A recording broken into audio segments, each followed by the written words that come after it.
In the violent underworld of America's maximum security prisons, power is rarely loud. It whispers through coded notes, unseen handshakes, and the quiet approval of men who command death without raising their voices. Among those figures, few were more enigmatic than Edgar the Snail Hevle. His name never reached the same infamy as Barry the Baron Mills or Tyler the Hulk Bingham. Yet inside the federal penitentiary system, Hevle's influence was undeniable. He was the strategist, the calm in the storm, the man other Aryan Brotherhood soldiers watched for cues before they acted. His nickname, the Snail, wasn't an insult, it was a warning. Slow to anger, slow to move, but when he struck, the outcome was certain and permanent. Little is known about Hevle's early life beyond the barest traces in court files. Born somewhere in the American heartland in the 1950s, he drifted into crime like many young men who grew up in fractured homes and violent neighborhoods. By the time he reached adulthood, he was already seasoned in small-time offenses, thefts, and street fights.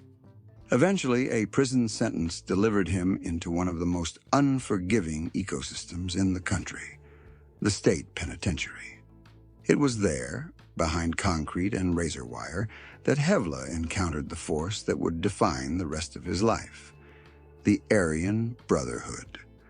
The Brotherhood, or AB, had begun in the 1960s inside California's San Quentin prison. What started as a white prisoner protection clique quickly evolved into a sophisticated criminal organization steeped in racial supremacy and ritualized violence. By the 1980s, when Hevle entered its orbit, the AB had transformed from a loose alliance of inmates into a paramilitary-style syndicate. Its members were tattooed with shamrocks and lightning bolts, symbols of hate and loyalty. Its structure mirrored that of an army. Every new recruit was told that blood sealed their entry and blood would mark their exit. Hevle observed before he spoke. He watched how impulsive men got themselves killed and how quiet ones gained respect. Unlike many of his peers, he was methodical, analytical, and almost academic in his approach to violence. Older members recognized those traits and began using him for delicate jobs, arbitrating disputes, moving contraband, and enforcing discipline when tempers threatened to split the group. Within the prison hierarchy, that calm precision was rare. It earned him the name the Snail, not because he was slow, but because he was deliberate. He left a trace only after the job was done. Through the late 1980s, Hevle's reputation grew. The Brotherhood was spreading its control from state prisons into the federal system, forging ties with other white supremacist gangs and forming business relationships with the Mexican mafia and various drug networks. The gang's leadership understood that control wasn't achieved through endless violence. It required structure. Hevle became one of the men capable of providing that. He managed communications between prisons, arranged drug shipments through intermediaries on the outside, and enforced discipline on anyone who disobeyed the AB's uncompromising code. When someone defied orders, the punishment was swift, often fatal, and Hevle's name appeared again and again in the background of those reports. By 1989, a killing inside a California facility would become one of the murders later attributed to him. Prosecutors would describe it as cold and premeditated, a racial attack intended both as retribution and demonstration. For Hevle, it wasn't personal. It was procedural. Violence was the currency that kept the Brotherhood respected and feared. Every act of brutality reaffirmed the gang's authority in a world where weakness meant death. Inside the cell blocks, Hevle's demeanor set him apart. He wasn't the tattoo-covered brawler shouting racial slurs through the bars. He spoke quietly, often with a half smile, and rarely looked angry. That composure made him dangerous. Inmates and guards alike learned that when the Snail took interest in a situation, something lethal was being set in motion. His discipline reflected a deeper understanding. To survive decades behind bars, chaos had to be controlled. The Brotherhood could not thrive if it behaved like common criminals. It had to operate like an organization, with leaders, accountants, soldiers, and enforcers.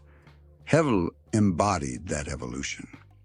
By the early 1990s, the Aryan Brotherhood had effectively split its power between two spheres: the California-based state leadership and the emerging federal faction. Communication between the two was limited, sometimes antagonistic.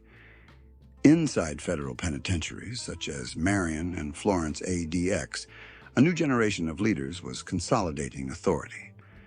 Among them were Barry Mills, Tyler Bingham, Christopher Gibson, and Edgar Hevle. Together, they represented a shift from impulsive violence to calculated dominance. Where Mills exuded charisma and Bingham inspired fear, Hevle provided the balance, the one who ensured orders were executed without unnecessary noise. Yet every structure built on fear invites rebellion. Rival groups, particularly the DC Blacks and the Mexican Mafia, challenged AB control in the federal system.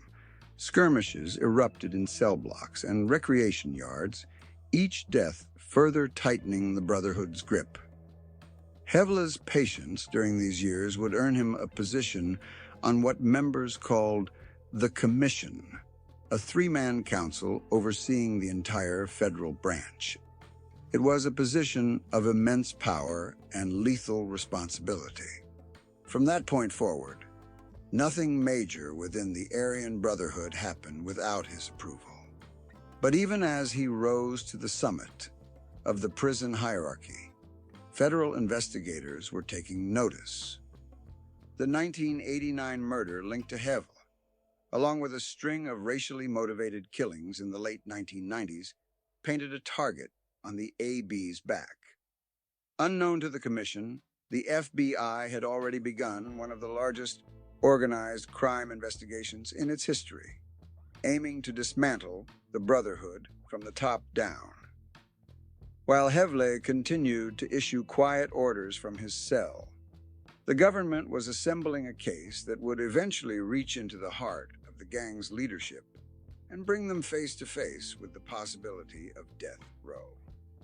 For the moment, though, Edgar, the Snail Hevle, was untouchable, a man whose silence carried more weight than most men's screams.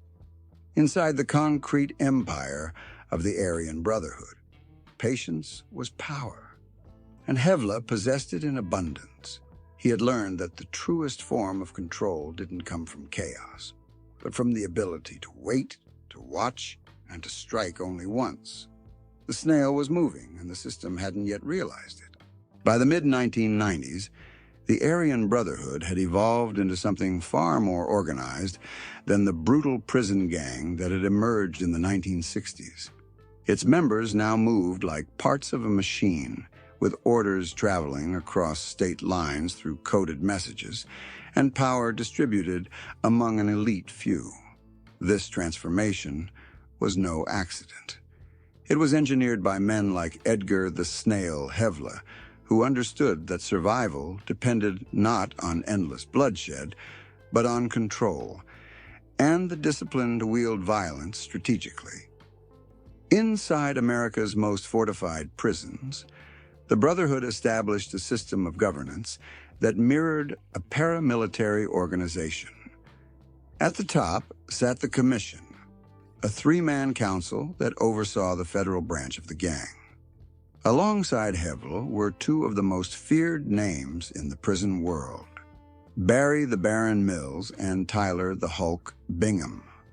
Mills was the visionary, charismatic, and ruthless, known for orchestrating deals and consolidating alliances. Bingham was the enforcer, the embodiment of raw power. And then there was Hevle, the quiet tactician who held the balance. Together, they directed an empire from inside cages of steel, orchestrating operations that stretched across dozens of penitentiaries. Under the Commission's leadership, the Brotherhood expanded its influence deep into the prison economy. It established connections with Mexican cartels for narcotics distribution, extorted weaker inmates, and ran gambling and smuggling operations.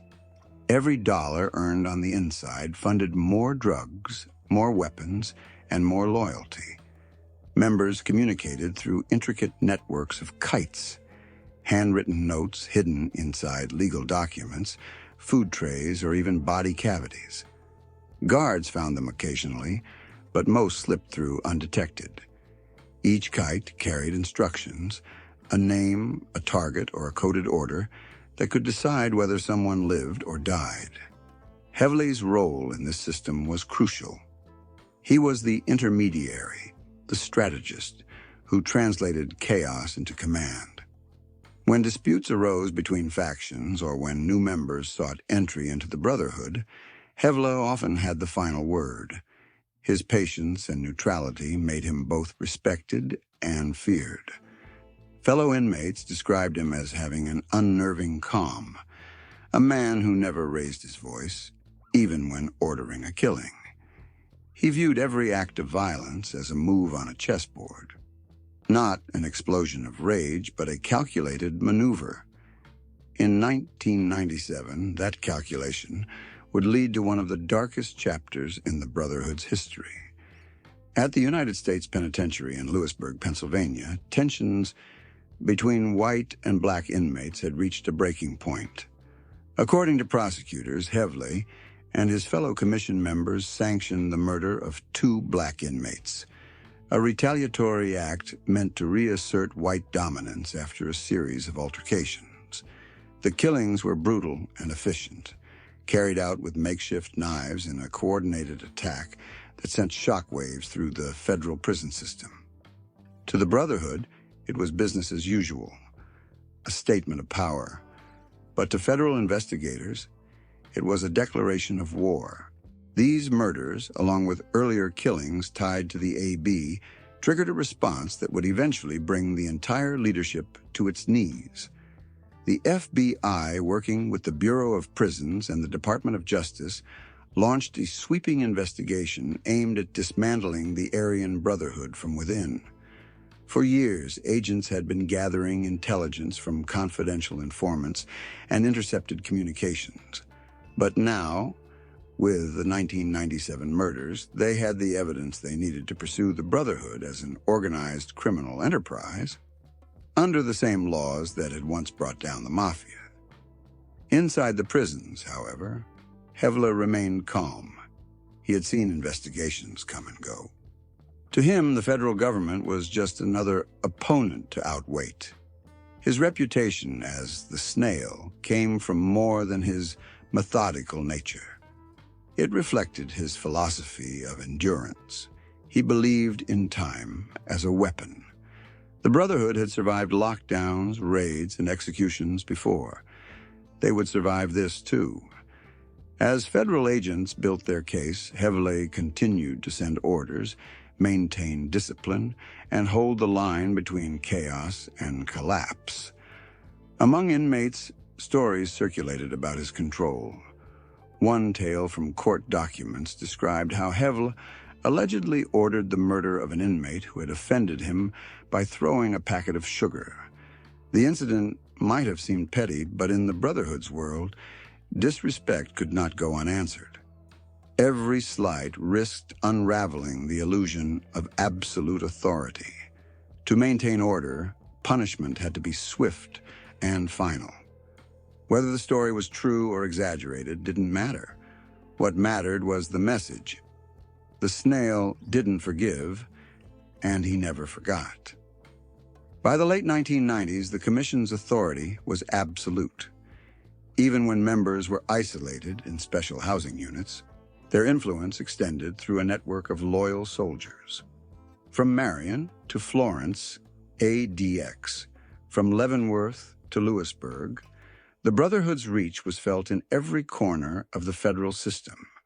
They ruled through fear, but also through a perverse kind of respect, a code that promised protection and revenge in equal measure. Every inmate knew that once you joined, you belonged to the Brotherhood for life. There was no leaving, only dying. But outside the concrete walls, momentum was building. Federal prosecutors in California were assembling what would become one of the largest death penalty cases in U.S. history. The target, the Aryan Brotherhood Commission, Mills, Bingham, Hevle, and Gibson. They were charged with running a criminal enterprise responsible for multiple murders, extortion, and conspiracy. For the first time, the men who had ruled the prisons from the shadows would be forced into the light of a courtroom. For Hevle, it marked the beginning of the end, the slow tightening of a noose that had been forming for years. As the 21st century dawned, the Aryan Brotherhood stood at the height of its power and on the brink of its downfall. The Commission had created an empire of blood and silence.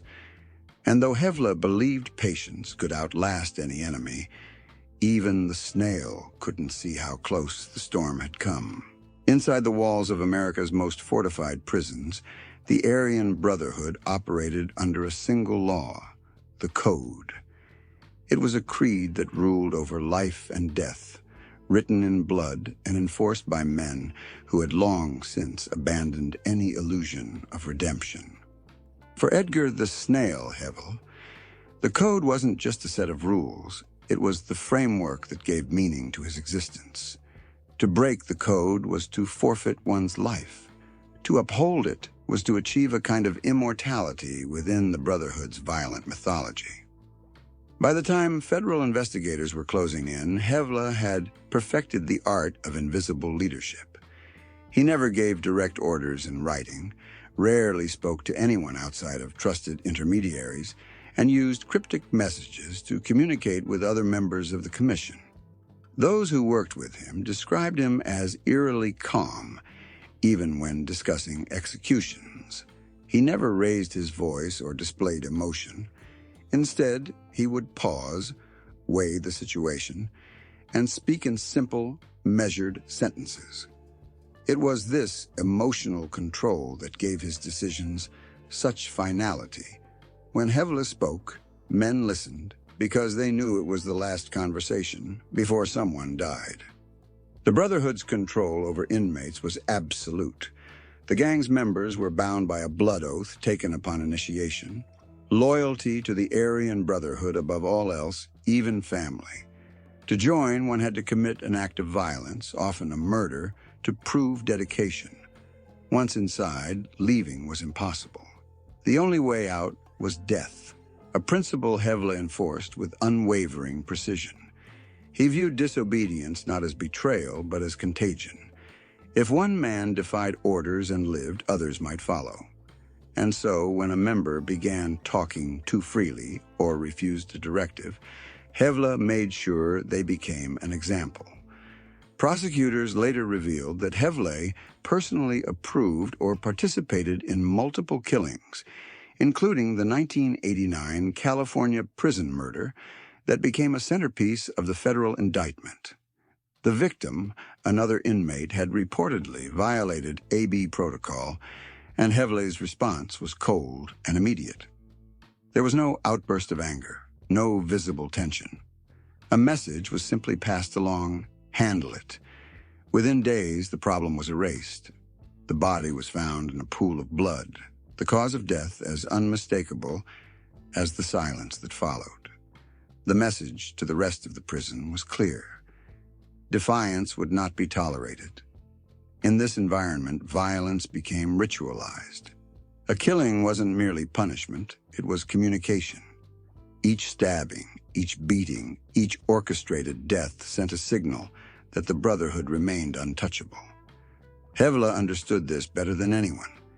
He used violence not as chaos, but as language. Precise, targeted, and brutally effective. He was the Brotherhood's quiet executioner, the man who turned ideology into control. Yet the very structure that made the AB powerful also made it vulnerable. As the gang expanded across multiple federal facilities, it required more coordination, more messengers, and more trusted intermediaries. Every new link in the chain increased the risk of exposure.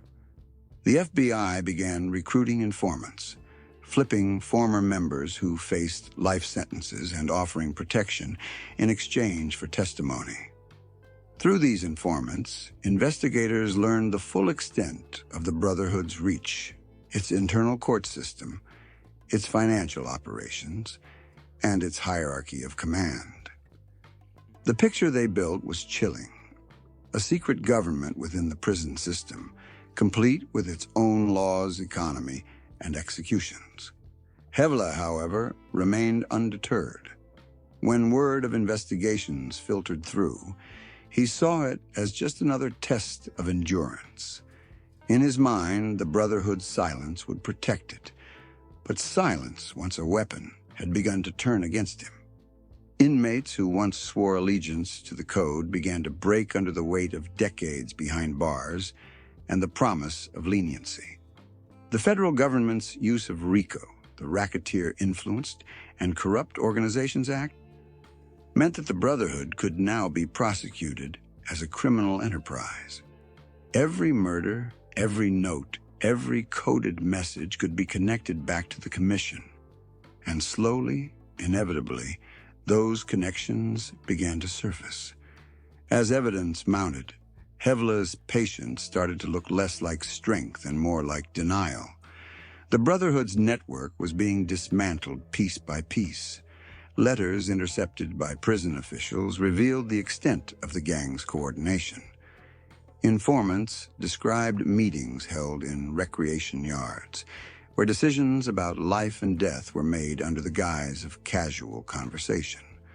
Prosecutors gathered testimonies about Hevle's involvement in the 1997 Pennsylvania prison murders, in which 2 black inmates were targeted in racially motivated attacks.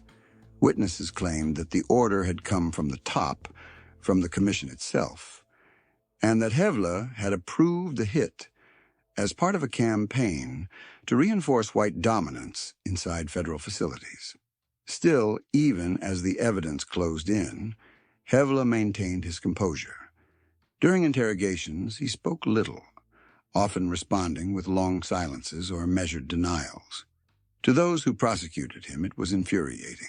To those who knew him, it was predictable. The Snail had spent his life mastering stillness. Even when cornered, he refused to break the discipline that had defined him. His restraint became a kind of defiance, a refusal to give his enemies satisfaction. As the federal investigation entered its final stages, agents described the Brotherhood as a prison within the prison, a criminal empire that thrived on racial hatred and absolute loyalty. At the center of that empire stood Edgar Hevle, a man without theatrics, without bravado, but with a kind of quiet authority that outlasted riots, raids, and betrayals. For years he had ruled through fear and patience, believing time was always on his side. But time, as he was about to learn, was no longer his ally. The walls were closing in, and the silence that had protected him for decades was about to be broken in a courtroom as where his entire world would be laid bare. In 2002, after years of patient surveillance, coded intercepts, and flipped informants, the federal government finally made its move. What began as a collection of isolated prison murders and drug operations had been connected into a single, massive criminal conspiracy, one that reached into the highest tiers of the Aryan Brotherhood's leadership. The FBI, working with the Department of Justice, unveiled what they called the most ambitious prison gang prosecution in U.S. history. The target was clear: Barry Mills, Tyler Bingham, Christopher Gibson, and Edgar the Snail Hevle. For investigators, the Aryan Brotherhood was no longer just a prison gang. It was a criminal enterprise, a racketeering organization every bit as structured and deadly as the mafia families of the 1970s. Using the RICO statute, prosecutors built a case that charged the Brotherhood's leaders with ordering or approving multiple murders, overseeing a vast network of drug trafficking, and running an organization that thrived on extortion, violence, and racial intimidation. For Hevle, who had spent his life operating from the shadows, the indictment was a spotlight that could not be escaped. The case was years in the making. Federal agents had pieced it together from hundreds of seized letters, intercepted phone calls, and the testimony of former Brotherhood members who had turned state's witness. Some of these men had once sworn to die before betraying their brothers. Now, wearing wiretaps and sitting in witness boxes, they laid bare the inner workings of the gang. They described how orders for killings were passed through coded messages, how drugs flowed through prison systems disguised as legal mail, and how the commission ruled through absolute authority. Each piece of testimony was another nail in the Brotherhood's coffin. When the indictments were unsealed, they read like a map of decades-long violence. Among the charges were the 1989 California prison murder, the 1997 Pennsylvania killings, and a series of lesser-known assaults and conspiracies. Prosecutors alleged that Hevle and his co-defendants had approved the murders of 2 black inmates as part of a campaign of racial dominance inside federal prisons. Each killing, they argued, was not random, but part of a calculated strategy to maintain control. The language of the indictment was stark: racketeering, conspiracy, murder, and obstruction of justice. The government wasn't just accusing Hevle of violence. They were accusing him of building an empire on it. The trial that followed was one of the largest and most expensive death penalty cases in American history. Taking place in Los Angeles, it became a high-security spectacle. The defendants, each heavily guarded, were transported daily from special housing units. Courtrooms were fitted with bulletproof glass and surrounded by marshals. For months, the nation's media covered the case, fascinated by the rare glimpse into a world of racial hatred and secret power operating within the prison system. To the public, it was a story of monsters behind bars. To the men on trial, it was business as usual. During the proceedings, prosecutors painted Hevle as the quiet brain behind the Brotherhood's federal command, a man who preferred patience to chaos, yet whose decisions led to countless deaths. They described him as the voice of calm reason in meetings where murder was casually discussed, a strategist who treated killing as logistics rather than emotion. Witness after witness testified that Hevle's word carried as much weight as Mills and Bingham's. He wasn't the loudest or the most feared, they said, but when he spoke, the room listened. To the prosecution, that made him just as dangerous. Hevle's defense painted a different picture. His attorneys argued that he was a scapegoat, a man whose reputation for intelligence and restraint made him an easy target in a case that needed structure. They claimed there was no direct evidence linking him to specific killings, only the testimony of men desperate for lighter sentences. They pointed out that the government's witnesses were convicted murderers themselves, men who had turned on their brothers in exchange for protection. But in a RICO case, evidence didn't need to show a trigger pulled, only that the conspiracy existed and that Hevle had played his part in it. Throughout the months-long trial, Hevle remained composed. He sat silently, listening to the parade of witnesses describe his life in chilling detail. Reporters noted that he rarely showed emotion, never raised his voice, and occasionally nodded as if acknowledging the inevitable. Unlike Mills and Bingham, who faced the death penalty and often bristled at the prosecution's arguments, Hevle's demeanor was detached, almost academic. The Snail had spent decades mastering patience. Now, in the face of life imprisonment, he drew upon it again. In 2006, the verdict was delivered. Mills and Bingham were sentenced to death for their roles as architects of the Brotherhood's violence. Hevle and Gibson, while spared the death penalty, were sentenced to life in federal prison without the possibility of parole. It was, for all intents and purposes, a death sentence of another kind. The commission was dismantled, its members scattered across maximum security facilities, their communication lines severed. The federal government had achieved what it long thought impossible: the decapitation of the Aryan Brotherhood's leadership. For law enforcement, it was a victory years in the making. For Hevle, it was the inevitable end of a lifetime spent in the shadows of power. Yet even in defeat, his legend endured. Agents who had worked the case described him as one of the most disciplined and intelligent figures they had ever encountered in the prison system. He wasn't impulsive, he wasn't theatrical. He was deliberate, precise, and unwavering. In many ways, that made him more dangerous than the men who had outranked him. When the cell doors finally closed on Edgar, the Snail Hevle, there was no outburst, no sign of anger. He had lived by patience, and he would die by it. The empire he helped build was fractured, but not destroyed. New generations of Aryan Brotherhood members would rise in his place, carrying the same code of silence that had defined him. And somewhere deep within the federal system, the Snail waited once more, slow, silent, and watching, just as he always had. After the 2006 convictions, Edgar the Snail Hevle was transferred to one of the most secure facilities in the federal system, ADX Florence, often called the Alcatraz of the Rockies. It's where the federal government sends the most dangerous inmates, terrorists, cartel leaders, and the highest-ranking members of America's prison gangs.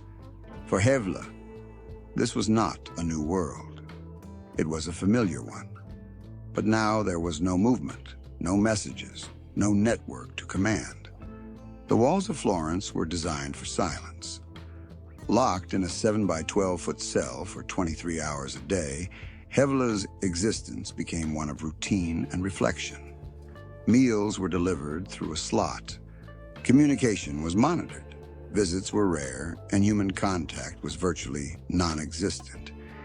Yet those who studied the Aryan Brotherhood knew that physical isolation rarely meant spiritual defeat. The Brotherhood had always thrived on discipline, and men like Hevle had built their reputations on endurance. Even from within the sterile quiet of ADX, the myth of the Snail persisted. Prison officials noted that Hevle maintained his characteristic calm. He followed the rules, kept to himself, and showed none of the erratic behavior that other inmates often displayed under extreme isolation. In a place designed to break men, Hevle remained composed. It was the same patience that had defined him for decades. The ability to wait, to adapt, to endure. To some guards it was eerie, to others it was impressive. But for Hevle, it was simply survival. Outside those concrete walls, the Aryan Brotherhood was changing. The commission system that had once centralized power was gone. With Mills, Bingham, and Hevle removed from the equation, leadership fractured into regional factions.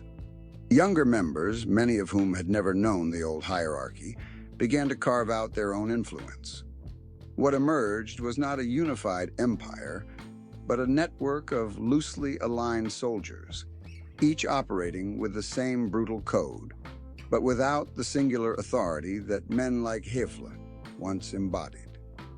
Yet even in absence, his influence lingered. The principles he had enforced, discipline, loyalty, and silence, remained sacred. Among veteran members, Hevle's name carried a weight of reverence, often invoked in hushed tones as one of the last true leaders of the Brotherhood's golden age. The new generation may not have followed his direct orders, but they inherited his blueprint. In the unforgiving environment of American prisons, his style of leadership became a model: cold, calculating, and emotionless. Law enforcement analysts saw it differently. To them, Hevle represented the evolution of organized crime behind bars. He wasn't the stereotypical skinhead or the impulsive killer. He was something far more dangerous: a strategist. His ability to maintain discipline in one of the most chaotic social ecosystems in America made him invaluable to the Brotherhood. Even as newer leaders emerged, few could replicate his quiet authority. He proved that in the Aryan Brotherhood, power didn't always roar. It whispered. By the 2000s, Edgar Hevle's story had largely faded from public memory. While his co-defendants' names continued to appear in media coverage, Mills and Bingham fighting their death sentences, Gibson serving time under constant surveillance, Hevle's presence was ghost-like. He did not grant interviews, did not write letters, and did not seek attention. It was almost as if he had dissolved into the concrete of his cell. For someone nicknamed the Snail, it was a fitting end. Slow, silent, and unseen, moving just beneath the surface. But inside the federal prison system, his shadow still stretched long. Investigators occasionally intercepted messages that referenced his name, cryptic notes passed between inmates, coded correspondence invoking old rules or Hevle's order. Some claimed he remained a symbolic figure of authority, even after decades in isolation. Whether or not those messages truly came from him was never confirmed. What mattered was that his legend persisted, keeping his ghost alive within the hierarchy he once ruled. Beyond the mythology, Hevle's story raises uncomfortable questions about power, ideology, and endurance within America's prisons. How does a man confined for life continue to influence others? How can a gang founded on hatred and violence survive repeated decapitation of its leadership? The answer, in part, lies in figures like Hevle. He represented the institutional memory of the Brotherhood, a living archive of its codes, its laws, its rituals. While others fought and died, Hevle thought and waited. That patience allowed the organization to survive waves of prosecutions that might have destroyed lesser groups. In the broader history of the Aryan Brotherhood, Edgar the Snail Hevle remains an enigma. He was neither its founder nor its loudest voice, yet his presence shaped its evolution during a critical era. He exemplified the transition from a loosely organized prison clique into a disciplined criminal syndicate. He turned silence into strength and patience into power. In a world ruled by chaos, Hevle's restraint made him a rare kind of leader, the kind who controlled others not through fear, but through the quiet certainty of command. In the final years of his life, Hevle's health began to decline. Years of confinement, poor prison conditions, and advancing age took their toll. Yet, true to form, there was no public record of complaints or pleas for leniency. If he feared death, he never showed it. The Snail had learned long ago that in the Brotherhood, weakness was a death sentence, long before the body failed. He had built his identity on endurance, and he would leave the world in the same way he had lived in it, slowly, deliberately, and without a word.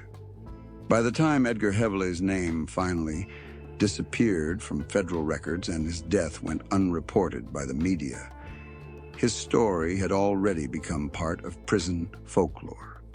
To the outside world, he was a footnote in the saga of America's most notorious white supremacist gang. But inside, his legend endures, a symbol of silent authority, of patience weaponized, and of a man who mastered the art of control within the most uncontrollable environment imaginable. In the end, the story of Edgar the Snail Hevle is not just about one man. It's about the machinery of power that thrives in the shadows of confinement. It's about how hatred can be organized, disciplined, and disguised beneath the surface of routine. And it's about how a man with no voice in the outside world could still echo across generations within the iron corridors of America's prisons. He was the quiet hand behind the Brotherhood's iron fist, slow, deliberate, and enduring. And even in death, the snail never stopped moving.